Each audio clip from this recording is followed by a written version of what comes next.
आणि आता एक नजर 3 महत्त्वाच्या घडामोडींवर। आज पंतप्रधान नरेंद्र मोदींच्या हस्ते मुंबईमध्ये भारतीय चित्रपट संग्रहालयाचं उद्घाटन होणार आहे। जवळपास 140 कोटी रुपयांच्या खर्चातून या संग्रहालयाची निर्मिती या ठिकाणी करण्यात आली आहे। या संग्रहालयात भारतीय चित्रपटांचा 100 वर्षांचा प्रवास आकर्षक रीतीने मांडण्यात आलाय। पण या दौऱ्यामध्ये मोदी युतीबाबतही चर्चा करण्याची शक्यता आहे, त्यामुळे मोदींच्या या दौऱ्याकडे सर्वांचंच लक्ष लागलंय। तर दुसरी महत्त्वाची घडामोड म्हणजे लोकसभेसाठी काँग्रेस नारायण राणे आणि संजय काकडेंच्या संपर्कात असल्याची सूत्रांची माहिती आहे।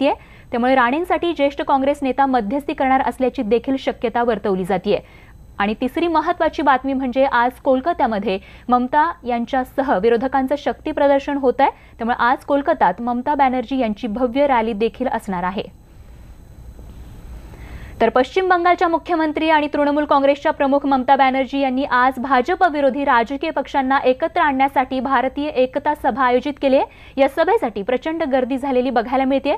तर कोलकात्यात होणारी ही सभा म्हणजे सत्ताधाऱ्यांविरोधातील आघाडीचा आणखीन एक प्रयत्न असल्याचं मानलं जात आहे। तर ममता यांनी गेल्या ऑगस्टपासून खरं तर एकता सभेची तयारी या ठिकाणी सुरू केली होती। पावसाळी अधिवेशनात ममतांनी संपूर्ण दिवस खास संसदेत घालवून विविध नेत्यांच्या भेटी घेऊन या सभेचं निमंत्रण त्यांना दिलं होतं।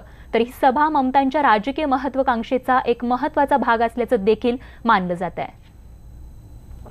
आणि या संदर्भात प्रशांत लीला रामदास आमचे प्रतिनिधी आपल्या सोबत आहेत। प्रशांत, एक मोठी राजकीय घडामोड आज घडणार आहे।